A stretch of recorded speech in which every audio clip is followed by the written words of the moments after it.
So we're going to do vocal warm-up before the concert. Ay! So muna ay lip drill. From lowest to highest. Okay. Gawin natin yung ganun. Pwede continuous.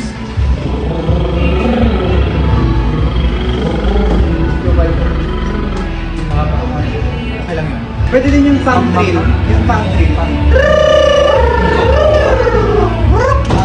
Ganun. Charis man pala yun. Parang lilipat na. Kasi it open our vocal cords Oo, tama. through vibration. Pwede maki-join. Ay, sis. Warm up sila. Pwede mo makisali. Pero nasali pa